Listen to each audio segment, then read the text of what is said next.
नमस्कार, आप देख रहे हैं न्यूज कॉल 24। मैं हूं आपके साथ सुशील गिरीश। न्यूज कॉल 24 के साथ बने रहने के लिए अभी इस चैनल को सब्सक्राइब करें, फॉलो करें और नोटिफिकेशन में जाकर ऑल का ऑप्शन दबाना बिल्कुल न भूलें। न्यूज कॉल 24 अब व्हाट्सएप पर आ चुका है। आप व्हाट्सएप पर भी हमें फॉलो कर सकते हैं। आइए बढ़ते हैं खबरों की ओर। क्या राम मंदिर और कश्मीर की तरह यूसीसी के लिए भी फिक्स हो गई है 5 अगस्त की तारीख? यूनिफॉर्म सिविल कोड को लेकर सरकार संसद के आगामी मानसून सत्र में बिल लाने की तैयारी में है। जम्मू कश्मीर से अनुच्छेद 370 हटाने का बिल सरकार 5 अगस्त को लाई थी और जब पीएम मोदी ने राम मंदिर के लिए भूमि पूजन किया तब भी तारीख 5 अगस्त ही थी। क्या यूसीसी के लिए भी 5 अगस्त की तारीख फिक्स हो गई है? यूनिफॉर्म सिविल कोड यूसीसी को लेकर केंद्र सरकार संसद में बिल लाने की तैयारी में है। कहा जा रहा है कि सरकार संसद के आगामी मानसून सत्र में यूसीसी को लेकर बिल ला सकती है। प्रधानमंत्री नरेंद्र मोदी की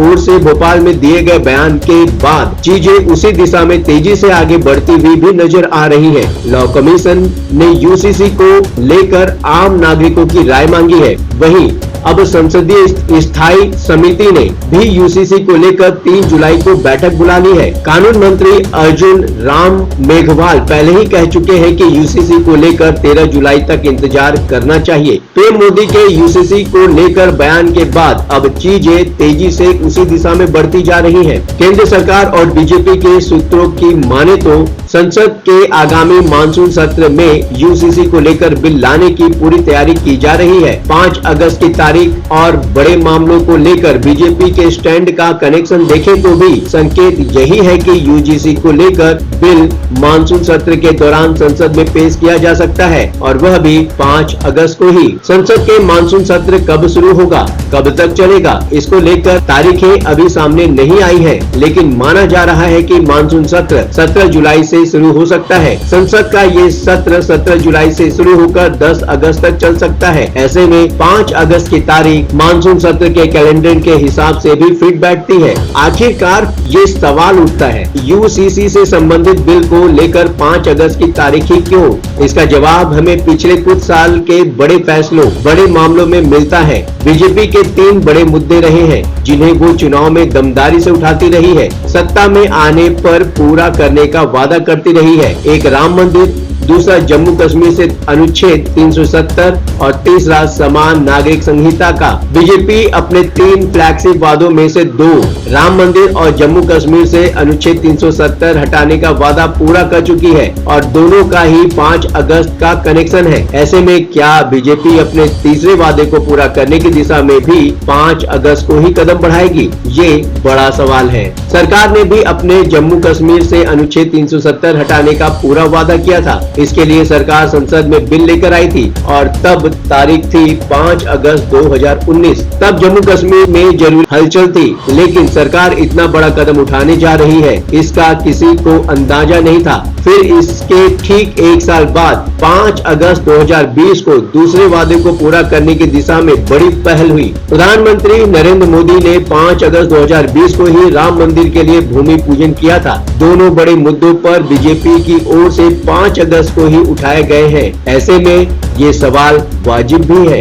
आखिरकार क्या कहते हैं एक्सपर्ट? किसी भी मुद्दे पर कोई विधेयक बनाने की प्रक्रिया शुरू होने से लेकर सदन पटल पर रखे जाने तक जितना समय लगता है उसे देखें तो यूसीसी को लेकर बिल आगामी मानसून सत्र में आना संभव नहीं लगता। लेकिन एक्सपर्ट भी ये मानते हैं कि सरकार चाहे तो कभी भी कोई भी बिल संसद में पेश कर सकती है, निचले सदन से पारित करा सकती है, भले ही वह उच्च सदन में गिर जाए, लेकिन एक डिबेट शुरू हो सकता है। प्रक्रिया के मुताबिक यूसीसी को लेकर बिल का मानसून सत्र में आ पाना मुश्किल लग रहा है, लेकिन मोदी सरकार चौंकाती रही है। ऐसे में मानसून सत्र के दौरान यूसीसी को लेकर विधेयक नहीं आएगा, ये भी दावे के साथ नहीं कहा जा सकता है। संसदीय मामलों के जानकार वरिष्ठ पत्रकार अरविंद सिंह कहते हैं कि किसी भी बिल को ड्राफ्ट करने की प्रक्रिया शुरू होने से लेकर उसके संसद पटल पर रखे जाने तक बहुत तेजी से काम हो तो भी कम से कम 240 से 250 दिन का समय लगता है।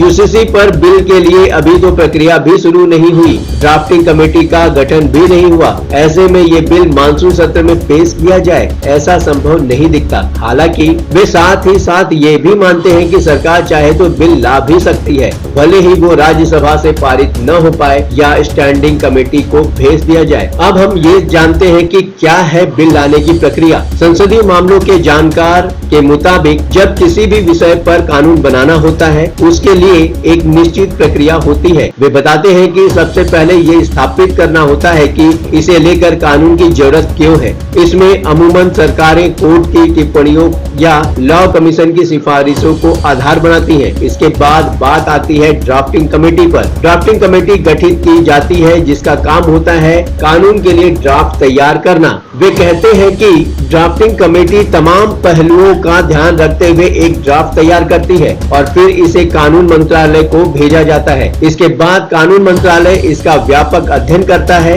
कानून मंत्रालय की ओर से ये भी देखा जाता है कि ये किसी पुराने कानून से टकरा तो नहीं रहा, राज्यों में पहले से मौजूद किसी कानून के साथ तो क्लैश नहीं कर रहा, संविधान की कसौटी पर इसमें कोई खामी या विरोधाभास तो नहीं। सबसे ज्यादा ड्राफ्टिंग से लेकर कानून मंत्रालय के व्यापक विचार कर क्लियरेंस देने तक की प्रक्रिया में ही सबसे ज्यादा समय लगता है। कानून मंत्रालय उस ड्राफ्ट पर व्यापक विचार के बाद उसे संबंधित मंत्रालय को जस का तस या फिर कुछ संशोधन के साथ वापस भेजता है। इसके बाद बिल को कैबिनेट में रखा जाता है। कैबिनेट से हरी झंडी मिलने के बाद उसे कैबिनेट नोट के साथ संसद में पेश किया जाता है। हालांकि कई बार सरकारें जल्दबाजी में भी बिल लेकर आ जाती हैं, जो लोकसभा से तो पारित हो जाते हैं लेकिन उच्च सदन में गिर जाते हैं। यूसीसी जैसे गंभीर मुद्दे पर सरकार हड़बड़ी में बिल लाएगी, हमें ऐसा नहीं लगता। यूनिफॉर्म सिविल कोड यानी समान नागरिक संहिता, यूसीसी में हर धर्म के लिए एक कानून होगा।